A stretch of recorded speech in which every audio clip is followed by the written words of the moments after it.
Sabe aquela mania de querer agradar todo mundo, de se comparar o tempo todo? Isso é quase um instinto, né? Mas e se esse instinto estiver, na verdade, impedindo a gente de viver de verdade? Hoje, a gente vai mergulhar numa ideia muito poderosa que nos faz perguntar, no fim das contas, quem é que está no comando da própria vida, hein? Olha só essa imagem, essa sensação de estar sempre debaixo dos holofotes, de sentir que todo mundo está julgando. Aqueles dedos apontados, os olhares que questionam cada passo, é um peso, né? Um peso que muita gente carrega todo santo dia. E é exatamente por aí que a nossa conversa de hoje começa.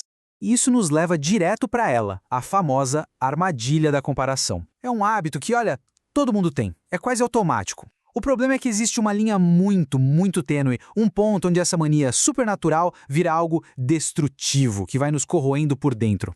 E o ponto-chave é exatamente este. Se comparar em si não é o problema. Poxa, desde criança a gente olha para os outros para entender nosso lugar no mundo, é normal. O perigo de verdade, o veneno mesmo, aparece quando essa comparação vem da insegurança, sabe? Daquele medo constante de não ser bom o suficiente. Tá, mas por que essa necessidade é tão forte? Não é só um mau hábito, não. Existe uma razão psicológica bem profunda por trás disso tudo. E a ciência, felizmente, pode dar umas pistas pra gente. Pois é, lá nos anos 50, um psicólogo chamado Leon Festinger sacou uma coisa genial com a teoria da comparação social. Ele percebeu que a gente usa os outros como um tipo de espelho. O mundo é cheio de incertezas, né? Então a gente olha para o lado para tentar se definir, para saber quem a gente é. É quase um instinto de autoavaliação.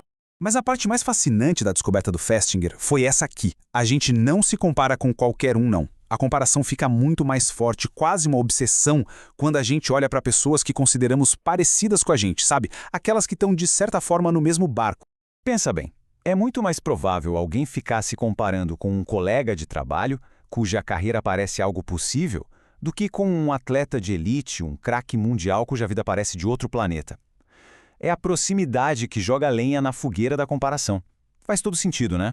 Certo? Então já entendemos o problema e até um pouco da ciência por trás dele.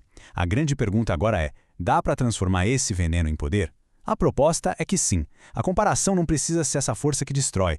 Ela pode, na verdade, ser uma ferramenta para a gente crescer.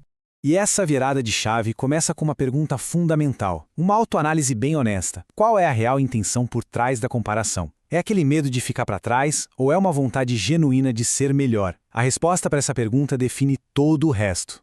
Bom, quando a comparação nasce da insegurança, ela se manifesta de um jeito bem tóxico. É raiva, é ciúme, é ressentimento. São sentimentos que só corroem a gente e nos prendem numa espiral de pena, sabe? Onde o sucesso do outro parece até uma ofensa pessoal. É um ciclo vicioso e bem doloroso. Mas, se a intenção for de crescimento, a mesma situação pode ter um resultado totalmente diferente. O sucesso do outro vira inspiração. A inveja se transforma em motivação para agir, para aprender, para evoluir. A energia muda completamente, de destrutiva para construtiva. O que nos leva ao ponto central de tudo isso, que é tirar o foco dos outros e trazer ele para dentro. É sobre começar uma jornada de autossuficiência, onde a principal referência de progresso passa a ser o próprio eu de ontem. E essa citação da Eleanor Roosevelt, nossa, ela resume essa ideia com perfeição. O poder que os outros têm sobre os nossos sentimentos é um poder que a gente permite. Retomar essa permissão, pegar de volta esse consentimento, é o primeiro passo para a liberdade de verdade.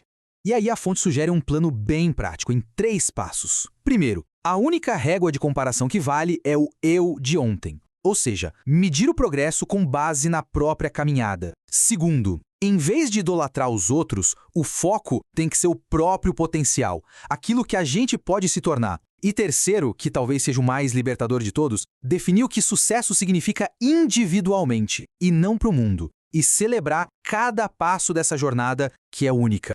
Essa frase aqui é um lembrete muito poderoso do custo que a comparação negativa tem. O tempo é o nosso bem mais precioso, né? E cada minuto gasto desejando a vida de outra pessoa é um minuto da própria existência que vai embora e não volta mais. E assim que a gente chega no ato final, assumir o controle. É sobre pegar de volta a caneta e a autoria da própria história.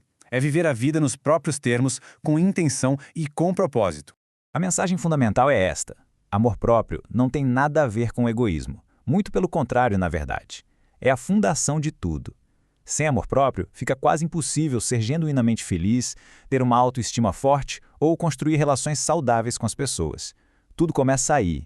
E assim, a gente volta para o começo, para a mesma pergunta. Depois de tudo isso, a questão continua, mas agora ela tem um peso diferente. Quem é que está realmente no controle? A resposta, como a gente viu, está inteiramente nas nossas mãos.